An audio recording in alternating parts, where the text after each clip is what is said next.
Hi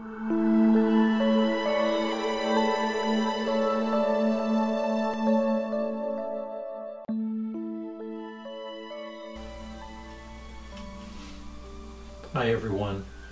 I hope you can hear me okay. What I wanted to talk about today was, well, I saw some comments about the fact I was using lanolin in a recipe, and it brought up something that I thought would be a good discussion topic, and that is natural, organic, vegan, vegetarian. I'd like to cover a few of these topics, especially in regard to how that affects soaping and what I do. Let me preface this by saying that I care very much about the animals that I raise. I care about animals. I love animals very much and do everything I can to make sure that they have a good life. In fact, as many of you know, I rescued a little squirrel and I've been taking care of him, Stevie, my little buddy. That being said,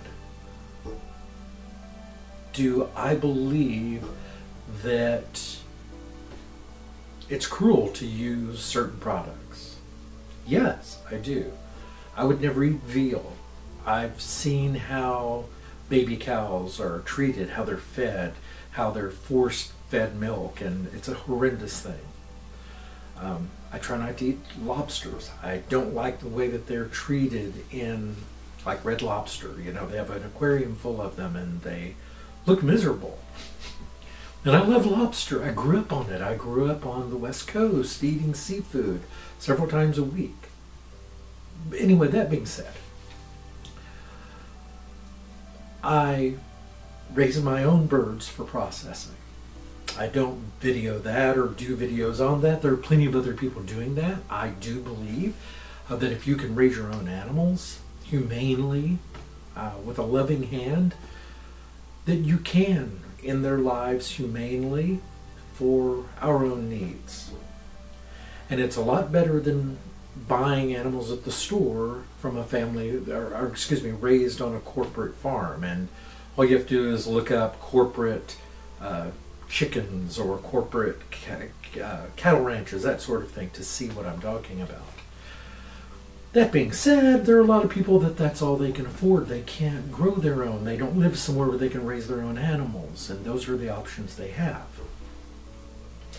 Now, what does all this mean? Well, if I could be a vegetarian, that's probably what I would do. And I've tried. I do try.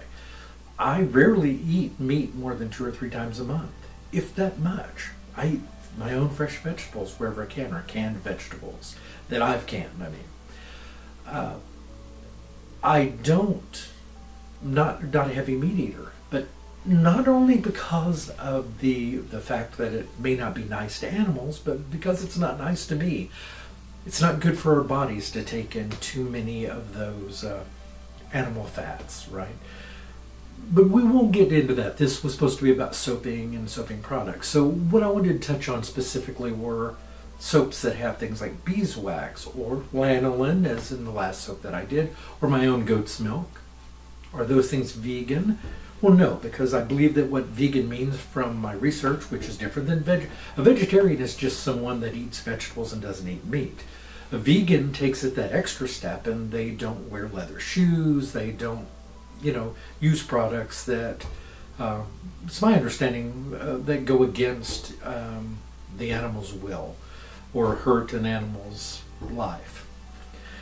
And so there are actually soapers who won't use silk in their recipes because it's taken from in many cases, the animals actually killed to get the silk. But now there are things known as freedom silk. I'm not sure of the name, but basically it's where they harvest the silk after the animal has left the cocoon. Now those strands are broken, but they're perfect for soaping, right? You can just cut them up, and like you've seen me do in that previous video. And that's where I try to get my silk. My silk is broken strand silk. So I'm trying to do my part where I can. Now, do I still think that that is the best possible method? I don't know. I'm doing the best I can. with lanolin. The sheep are not harmed in this process. I've raised my own sheep and shaved them. They want the hair removed. It knots up, it gets sticks in it, it gets nasty and dirty unless you're constantly monitoring them. And it gets really hot here in the South. Now, some would say, well, then you shouldn't even have sheep if you live in the South. Well, that's not fair. These sheep were brought here in the 1800s, and they've been bred, and they're part of people's lives. So I'm not going to tell people you can't have sheep or shouldn't have sheep. And they do a lot of good. They help to rid a lot of weeds on land. They help for land clearing. A sheep will chew right down to the dirt, unlike a goat who would just nibble off the tops, right? So they do serve a purpose, and I don't see a harm in that. They're happy. In nature, first of all, this is what a lot of people I think believe, is that these animals should remain in nature and let nature take over. Nature is very cruel. Animals don't live long, happy lives. Look at the plains of Africa. I won't go into all the gory detail, but nature is very cruel. Animals kill each other all the time and eat each other. We being humans, we obviously can make choices not to do those things, right? I understand that. And I don't like to even butcher my own chickens. Do you know I take precautions so that the other chickens don't know what's happening? I move far away. Matter of fact, my processing for a chicken takes place over 600 feet from where my chickens live. So they can't hear any noise, they can't smell anything, they don't even know it's happening. I think it's abhorrent for people to butcher a chicken in front of other chickens. I know their psychology is different than ours. Their brain is only that big. I get that. I do. But maybe it's just me adding human qualities to them. I just don't feel it's a good idea. I've seen a chicken mourn. I've seen a chicken see its mate taken off by a hawk, and the chicken lay in place for hours looking for the other chicken, or just mourning. Maybe it's different than how we mourn. Obviously it must be, because the next day she was fine, right? La la la, life is good. And sometimes I envy that quality. That being said, all of this being said, I think about these things when I use a product, like using lanolin. It is not taken in a cruel way from the sheep. When you remove the fleece from the sheep, it is full of the oils from the sebaceous glands from the sheep. This is what we call lanolin. Of course, it's purified and cleaned and stuff before most of us in the public, ever see it. It has a lot of great uses. It is so similar to the human oils in our skin that our body accepts it very willingly, and that's why it's used. Many nursing mothers use it for, I'll just say it, for painful nipples, from nursing. I've never nursed, but it sounds like it could be painful, especially when their teeth start coming in.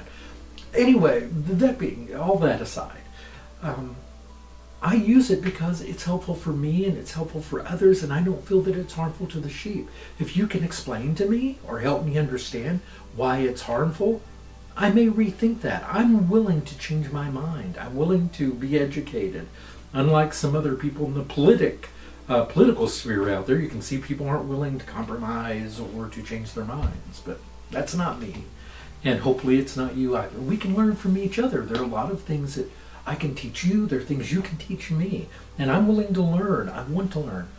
Just because I'm at 60 years old doesn't mean that I can't learn new things. Absolutely I can. And I love learning and want to learn more. I'm sorry I'm playing with my hair. It's time for a haircut again, and I promise I'll try to get this done this coming weekend. It's been crazy at work. Goat's milk. I raise goats, and I raise goats so humanely. I won't go into a lot of details about it, but they eat very well. They have multiple shelters. They have 15 acres that they can go and browse and pick and eat things, and they have a very happy, and they live longer than any goat in nature lives. I have goats that are 2 to 3 times the age of goats that live in nature. Squirrels in nature may only live 2 or 3 years. Stevie, because I've done this in the past with another squirrel. If I take care of him and raise him properly, he can live 10, they can live up to 20 years. Do some research on it and you'll find this. Captivity is not necessarily a bad thing. Now, there are some who will say, well, what good is a longer life if it's not a quality life? And I think the same is true for humans, quite frankly. I don't want to live to be an old man if I'm going to be in constant pain or if I'm going to be a burden to other people. I don't have children. I don't have anyone else to take care of me. And I don't want to go into some nursing home where nobody cares about me and where no one will visit me, right? So I hope my life ends. I mean, I wouldn't be, if they told me tomorrow you've got a year, and I've heard similar things in the past, I'm not going to be unhappy about that, because right now I'm at a great place in my life. I'm happy. I feel good right now. And if I feel good, I'd rather go now.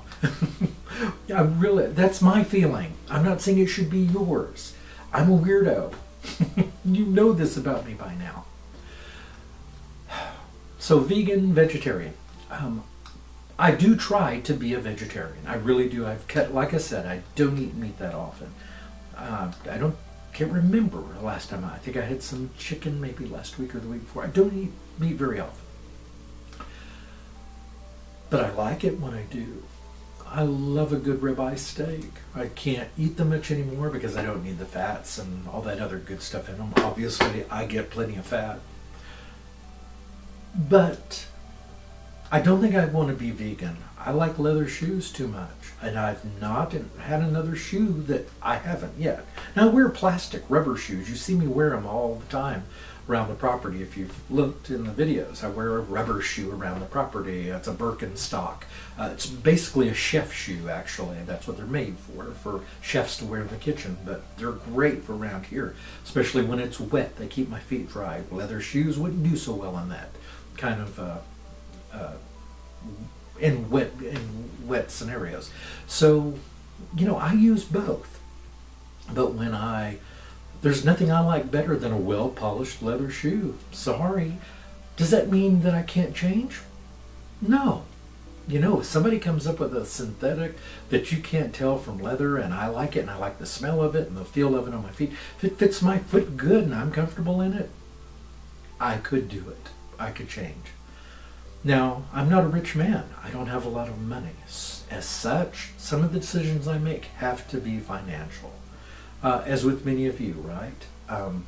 I try never to buy items made in China if I can help it, but sometimes it's necessary. But wherever possible, I try to buy American. Is that always smart? I don't know, because even some items you buy that say made in America, they'll say with ingredients sourced overseas, So it's just like American cars, right? I only buy American cars. I always have. Only owned Fords, actually. About 99% of my cars, 90% have been Fords. That's because my father had them. You'd think I would go against it since my father and I didn't like each other. But anyway, Fords. And I bought them because they were made in America. Well, if you look at the label on the car, on the last car I bought, only 40% of the parts were made here in the United States. 60%.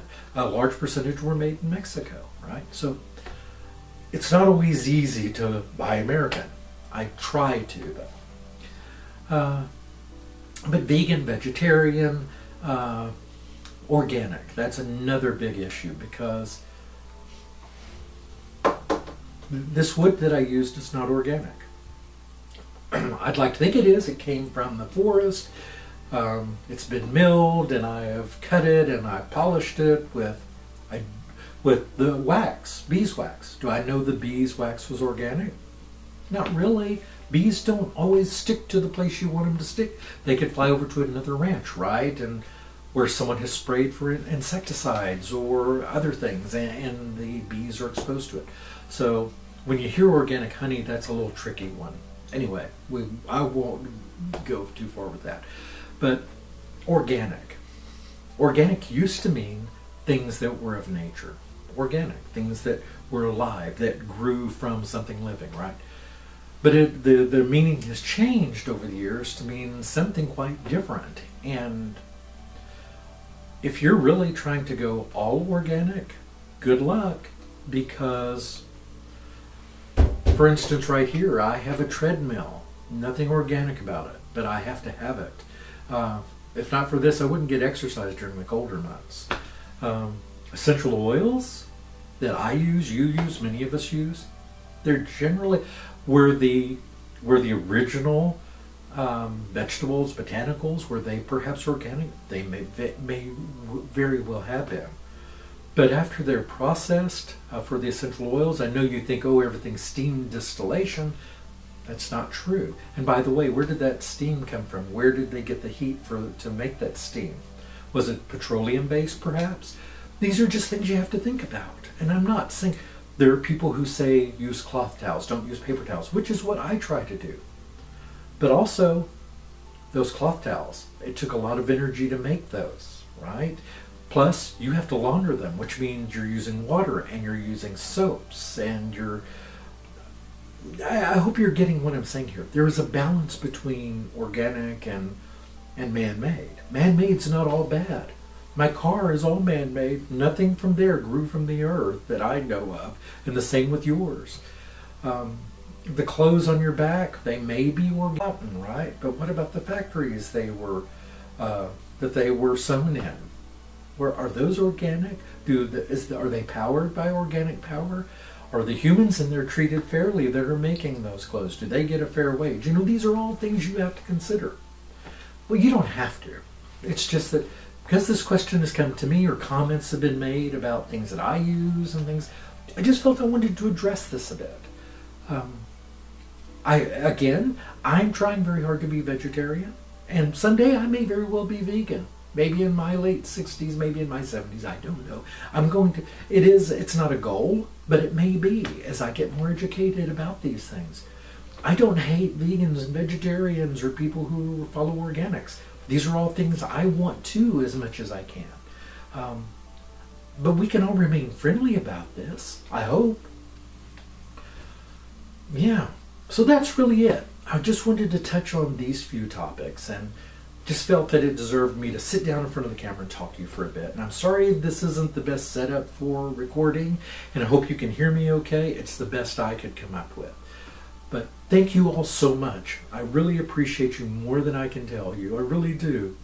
Hope you have a fantastic day, and I'll see you back soon. Goodbye.